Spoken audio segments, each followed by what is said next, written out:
Today we are going to discuss about the cellular respiration. In last lecture we have discussed about the internal respiration and external respiration.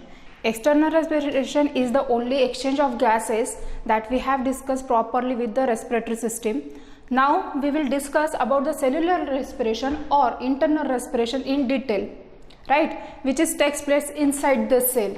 Now whatever gases we have exchanged during external respiration, those gases are used in this process, especially gases, that means only oxygen, right? So oxygen is carried by the blood to the cell and glucose is already present inside the cell.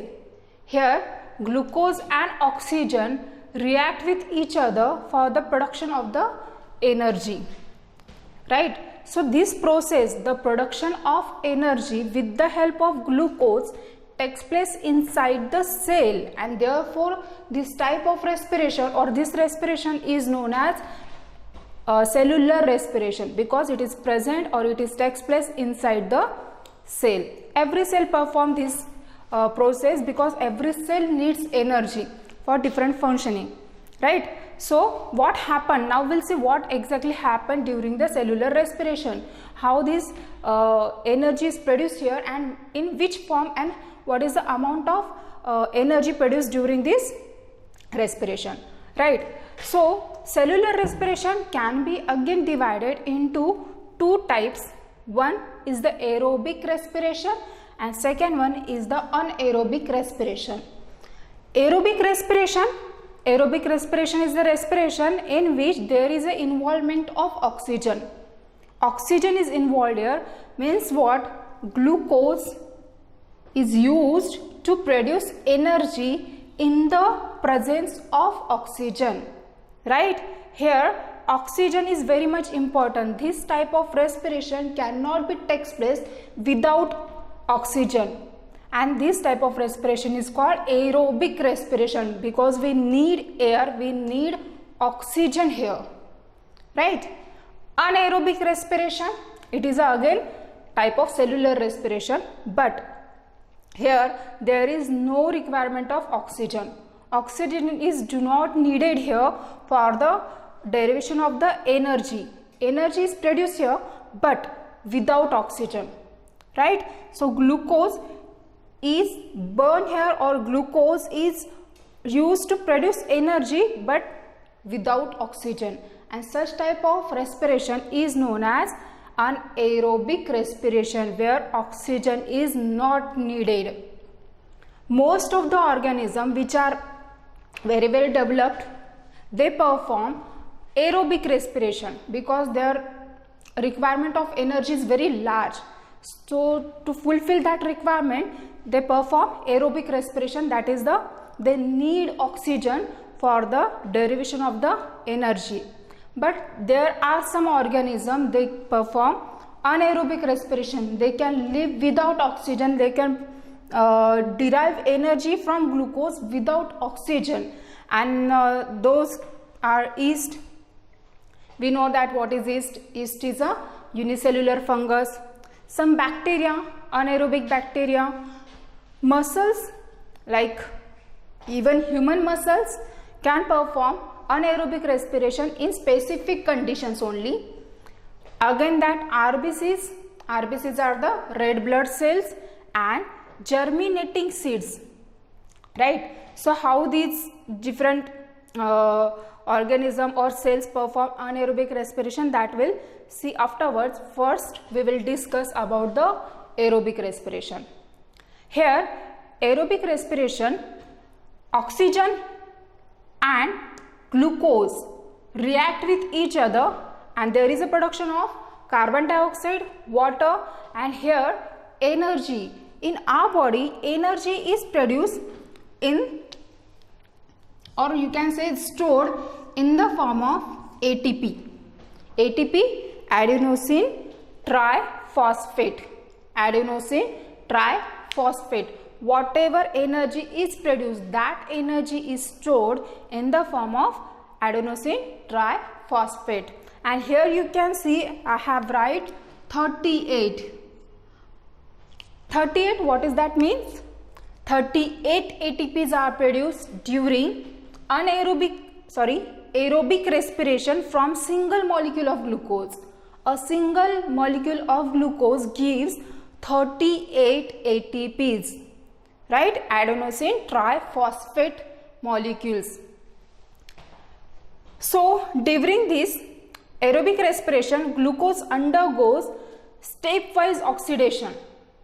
Okay, glucose का stepwise oxidation होता है and during every step it produce some energy. So here you can see here glucose undergo glycolysis. Okay, glycolysis, during glycolysis is produced pyruvic acid. After that pyruvic acid goes into next level, that is the Krebs cycle, and after that Krebs cycle followed to the ETC, that is electron transfer chain, right? So here you can see there are three main steps. Glycolysis is the first step, second one is the Krebs cycle, and third one is the electron transfer chain. All these steps we will study here in detail. Just we'll see what is the difference between the aerobic and anaerobic respiration.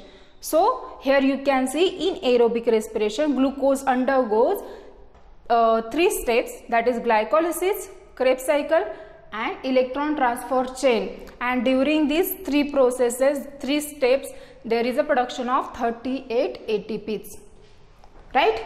So this is about the aerobic respiration. Now we'll see what happens in anaerobic respiration. In anaerobic respiration, the first step is common, means which takes place in aerobic respiration also and anaerobic respiration also. You can see here glucose here also perform glycolysis, right? After glycolysis there is a production of pyruvic acid, which is the same in both of the reactions. Again here after production of pyruvic acid, this pyruvic acid do not undergo Krebs cycle. Here in the anaerobic respiration, that is in absence of oxygen, pyruvic acid का जो है fermentation होता है, right? And by fermentation that pyruvic acid can be converted into alcohol, vinegar or lactic acid, right? So what is the difference here? You can see here pyruvic acid here undergoes Krebs cycle and electron transfer chain, and in case of anaerobic respiration pyruvic acid fermentation करता है, means pyruvic acid undergo fermentation, and fermentation में एक तो हमें alcohol मिलेगा, vinegar मिलेगा या फिर लैक्टिक एसिड मिलेगा. मीन्स ये जो दो स्टेप्स है यहाँ पे Krebs cycle and electron transfer chain, ये दो स्टेप्स अनएरोबिक में होती ही नहीं है, राइट? ओनली ग्लाइकोलिसिस होता है. ग्लाइकोलिसिस के बाद फर्मेंटेशन होता है और फर्मेंटेशन में अल्कोहल, विनेगर या फिर लैक्टिक एसिड प्रोड्यूस होता है. और इसमें total process there is a production of 2 ATPs only, right? Only 2 molecules of adenosine triphosphate molecules are produced here. That means very less amount of energy produced in the anaerobic respiration as compared to aerobic respiration. Here you can see there are production of 38 ATPs और यहाँ पे सिर्फ 2 ATPs produce होते हैं, क्योंकि glycolysis एक ही step होती है जहाँ पे 2 ATPs प्रोड्यूस हो जाते हैं और उसके बाद जो मैक्सिमम पार्ट है ग्लूकोज का वो किसी और कार्बन कंपाउंड में कन्वर्ट हो जाएगा. That means most of the part of the glucose get converted into alcohol, vinegar और lactic acid, right? So what is the difference between these two respiration? You can clearly see here. यहाँ पे oxygen required है, यहाँ पे oxygen use होता है, यहाँ पे ऑक्सीजन यूज नहीं होता है, राइट? सेकेंड थिंग, यहाँ पे ग्लूकोज जो है ग्लाइकोलिसिस, Krebs साइकिल और इलेक्ट्रॉन ट्रांसफर चेन, ये 3 स्टेप्स के बाद इट प्रोड्यूस 38 ATPs. और यहाँ पे glucose undergo only glycolysis and fermentation के बाद यहाँ पे अल्कोहल, विनेगर या फिर लैक्टिक एसिड प्रोड्यूस होगा और 2 ATPs प्रोड्यूस होते हैं। ठीक है, तो क्रेब्स साइकिल और electron transfer chain is absent in case of anaerobic respiration and therefore very less amount of energy is produced. Only 2 ATPs are produced here, right? अब aerobic respiration में तो बहुत सारे जो एडवांस ऑर्गेनिज्म है वो तो एरोबिक रेस्पिरेशन ही perform करते हैं, लेकिन ईस्ट जो है, east is a unicellular fungus, it perform anaerobic respiration and it produce alcohol, right? Pyruvic acid जो है वो अल्कोहल में कन्वर्ट हो जाता है, राइट? यहाँ पे कुछ माइक्रोब्स है, कुछ बैक्टीरिया है जो विनेगर प्रोड्यूस कर देते हैं, right? And in case of muscles you can say human muscles, sometime our human muscles also perform anaerobic respiration, means they produce energy without oxygen. कब करता है? अभी रेगुलर तो नहीं होता है, बट ऑब्वियस रेगुलरली हमारे बॉडी में एरोबिक रेस्पिरेशन ही होता है, बट अनएरोबिक रेस्पिरेशन जब हम बहुत विगरस एक्सरसाइज करते हैं, रन करते हैं या फिर कंटिन्यूसली फिजिकल वर्क करते हैं, that time our body do not get proper amount of oxygen. अगर suppose you are running very fast continuously for long duration, तब क्या होगा? अपने आप you can see your breathing rate get increase. अगर तुम रन कर रहे हो या फिर एक्सरसाइज कर रहे हो तो अपने आप ब्रीदिंग रेट जो है वो इंक्रीज हो जाता है. क्यों होता है? क्योंकि तुम्हारी बॉडी वर्क कर रही है, that needs more and more energy and production of energy needs oxygen. तो ऑक्सीजन का सप्लाई ज़्यादा होना चाहिए तो ब्रीदिंग बढ़ जाती है. लेकिन कभी कभी ऐसा होता है कि हमारे ब्रीदिंग रेट का भी एक लिमिट है, उससे हम ज़्यादा फास्ट ब्रीदिंग नहीं कर सकते हैं, right? So that time when we cannot get proper amount of oxygen, but we have to perform the exercise very fast. That time our muscle cells perform anaerobic respiration to get the required amount of energy, right? तो बहुत vigorous exercise करते हैं, तब energy produce करने के लिए हम कभी कभी अनएरोबिक रेस्पिरेशन करते हैं, क्योंकि हमें बहुत ज़्यादा अमाउंट में ऑक्सीजन नहीं मिलता है, right? So that time we perform anaerobic respiration, and during that our muscles produce lactic acid. Obviously amount of energy will be 2 ATPs, but our muscles produce lactic acid also, and that lactic acid get accumulated or stored in the muscles. ये धीरे धीरे lactic acid produce होता है और हमारे muscles में वो store होते रहता है, and because of that some time we feel pain in our muscles. Yes, बहुत लोगों ने एक्सपीरियंस किया होगा, जब हम बहुत ज़्यादा रन करते हैं, फिजिकल एक्सरसाइज करते हैं, तो कभी कभी क्रैम्प्स आते हैं मसल्स में या फिर पेन होता है. तो वो पेन क्यों होता है? क्योंकि हमारे मसल्स जो है वो एक्यूमुलेट कर लेते हैं लैक्टिक एसिड को, right? If you massage it with hot oil और sometime if you take a hot water bath, ये लैक्टिक एसिड फिर से कार्बन डाइऑक्साइड में कन्वर्ट हो जाएगा और मसल्स रिलैक्स हो जाएंगे, right? So this is about the anaerobic respiration. Seeds जो होते हैं, germinating seeds, you can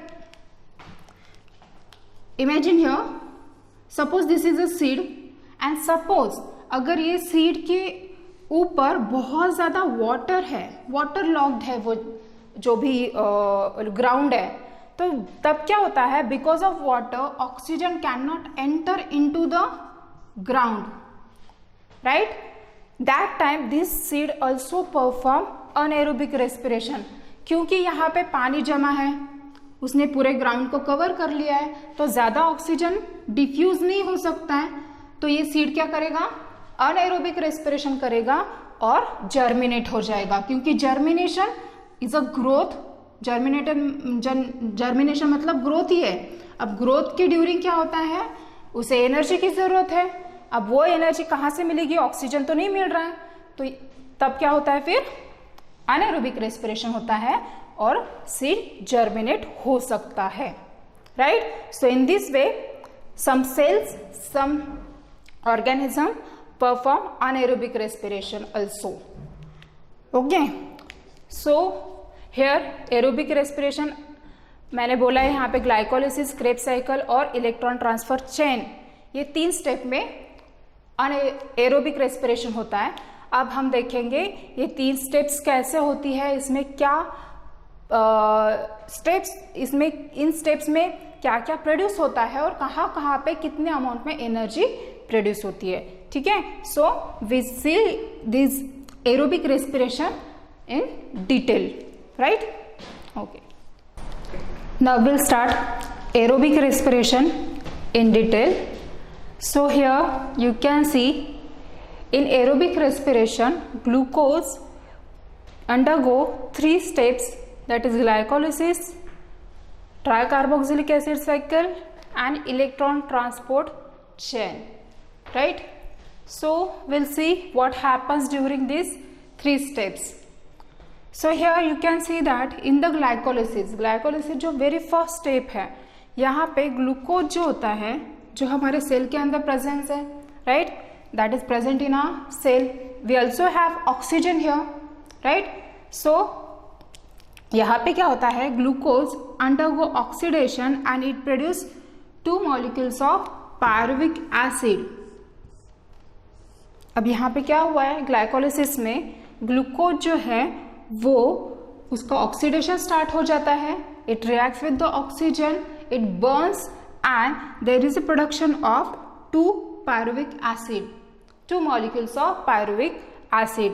Now see here in previous just we have seen that glucose is made up of carbon, 6 carbon atom, right.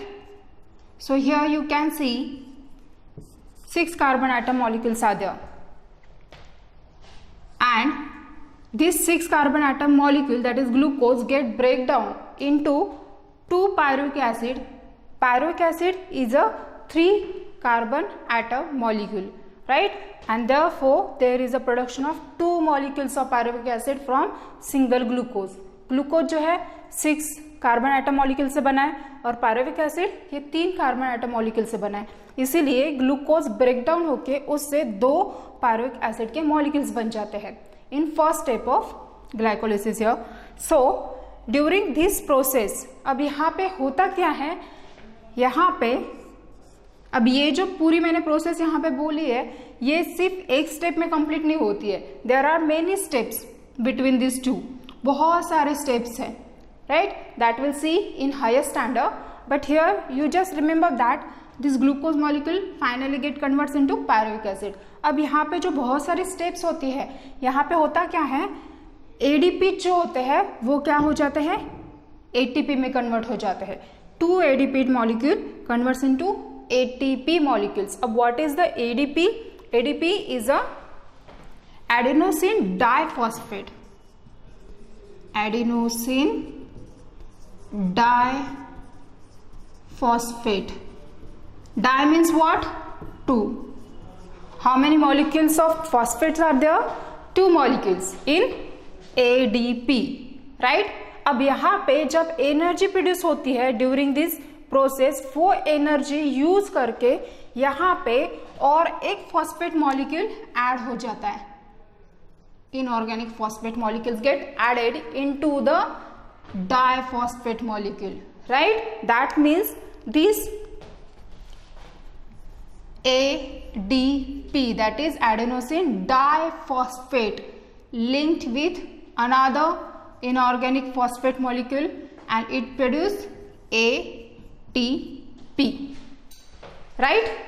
So ADP converts into ATP. तो यहाँ पे हुआ क्या है, actually इस प्रोसेस में एनर्जी प्रोड्यूस हुई है और वो एनर्जी इस थर्ड बॉन्ड में स्टोर हो गई. जो भी एनर्जी यहाँ पे प्रोड्यूस होती है वो एनर्जी यूज करके यहाँ पे ये जो थर्ड बॉन्ड है फॉस्फेट का वो बन जाता है. डाइफॉस्फेट से ट्राइफॉस्फेट मॉलिक्यूल प्रोड्यूस हो जाता है.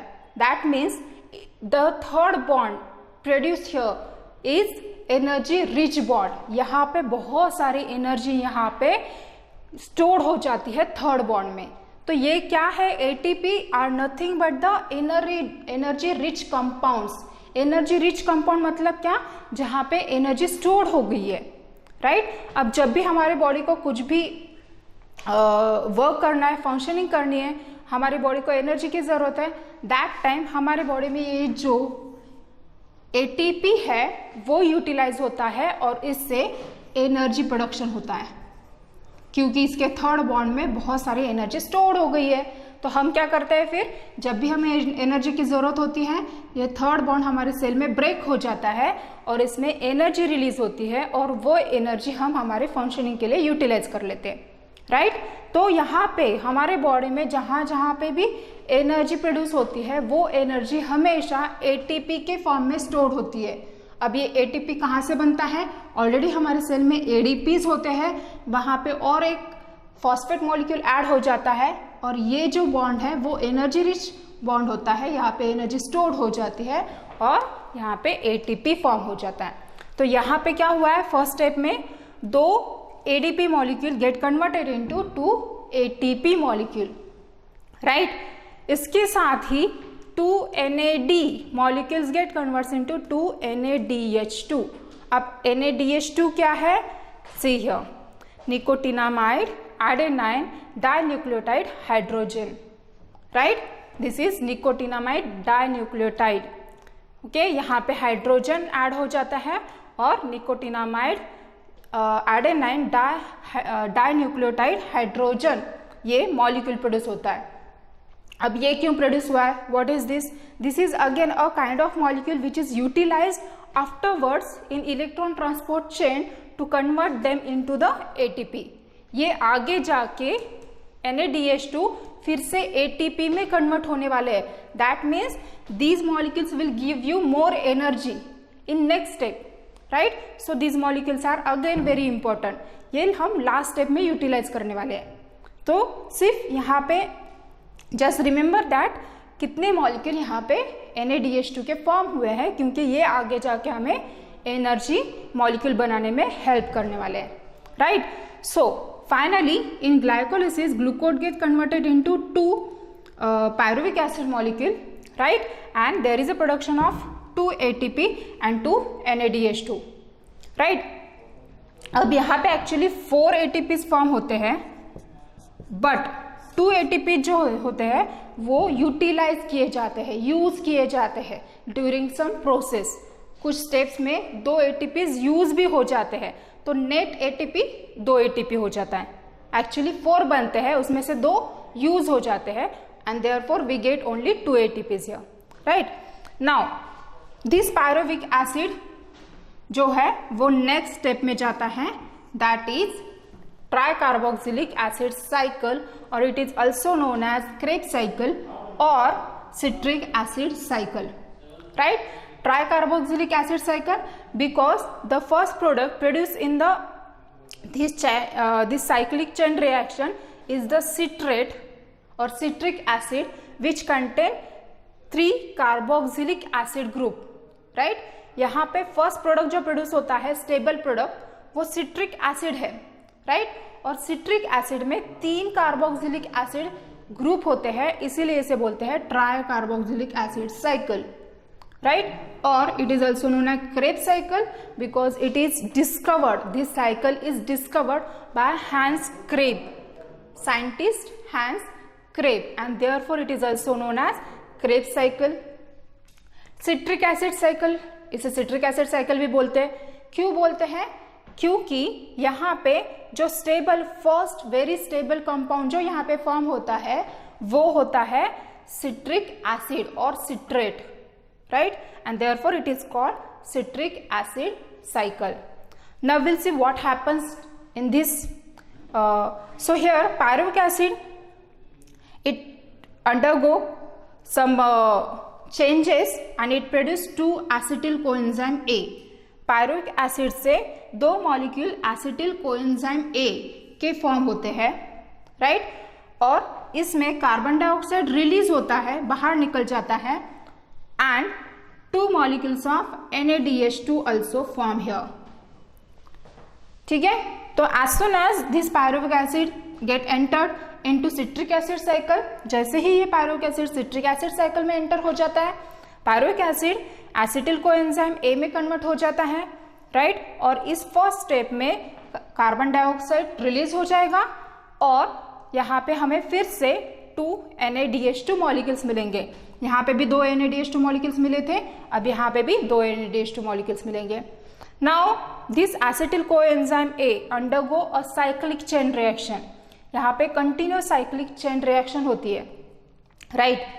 सो फर्स्ट, अब यहाँ पे होता क्या है एक्चुअली, ये जो एसिटिल ग्रुप है, right, this acetyl group step by step ये क्या हो जाता है, कंप्लीट ऑक्सीडेशन उसका हो जाता है। धीरे धीरे एसिटिल ग्रुप कंटिन्यूसली ऑक्सीजन के साथ रिएक्ट होते रहता है और डिफरेंट प्रोडक्ट्स में कन्वर्ट होते रहता है, ठीक है। अब हमारे पास इतनी जो पूरी साइक्लिक चेन है और बहुत सारे वहाँ पे प्रोडक्ट्स भी बनते हैं, इतना डीप जाने की हमें ज़रूरत नहीं है, राइट। तो हम यहाँ पे देखेंगे होता क्या है। इन शॉर्ट, ऑक्सैलिक, अब acetyl coenzyme A converts into oxalic acetate, right, and oxalic acetate के साथ ये एक्चुअली रिएक्ट होता है और इससे बनता है सिट्रेट और citric acid. Citric acid again undergo step wise reaction and again it converts into oxaloacetate. लेकिन during this process what happen here, again we get NADH2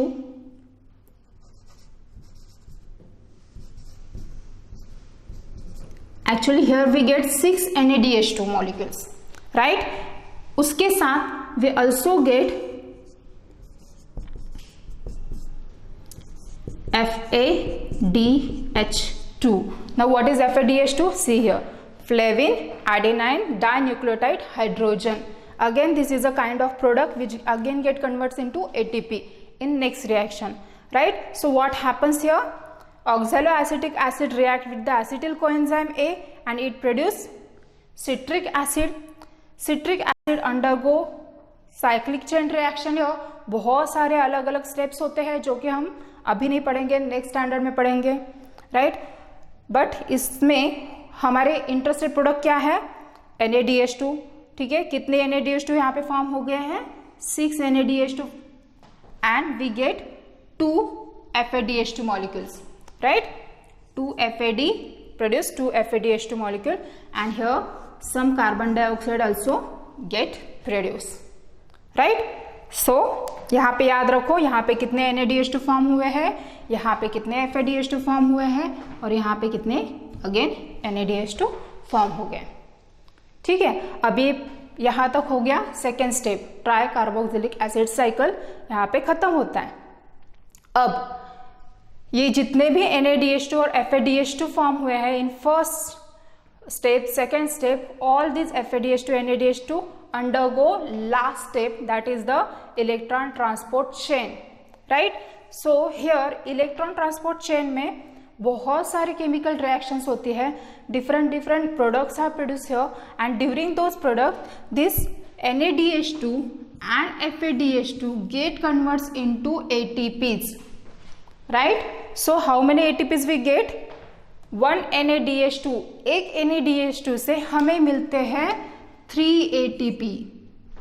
एक NADH2 मॉलिक्यूल हमें देता है 3 ATP के मॉलिक्यूल और एक FADH2 मॉलिक्यूल हमें देता है 2 ATP molecule, right. So finally we get ATPs which are the energy rich compounds in which our energy gets stored। हमारी एनर्जी वहाँ पे स्टोर हो जाती है और बाद में जहाँ जहाँ पे भी हमें एनर्जी की ज़रूरत होती है हम ये ATPs मॉलिक्यूल यूज़ करके यहाँ से एनर्जी डिराइव कर सकते हैं।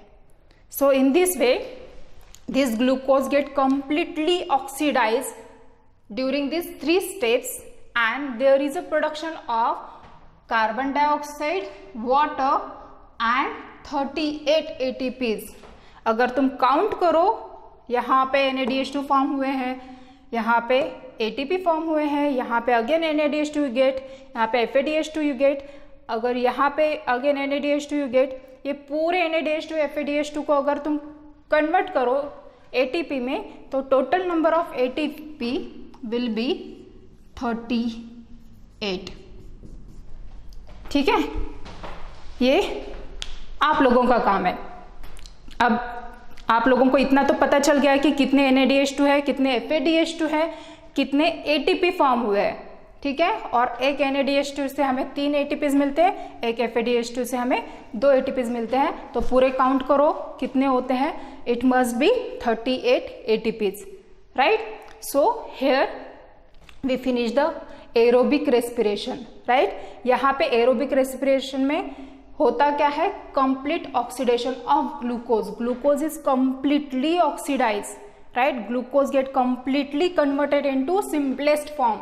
सिंपलेस्ट फॉर्म में कन्वर्ट हुआ है, कोई भी कॉम्प्लेक्स कंपाउंड यहाँ पे प्रोड्यूस नहीं हुआ है, तो पूरा ग्लूकोज सिंपलेस्ट फॉर्म में कन्वर्ट हो गया है, कंप्लीट ऑक्सीडेशन हुआ है, कंप्लीट बर्निंग ऑफ ग्लूकोज हुआ है, और हमें यहाँ पे मिलते हैं 38 ATPs which is a very large amount of energy एक ग्लूकोज से, right. So this is about the aerobic respiration. Remaining we will see in next period.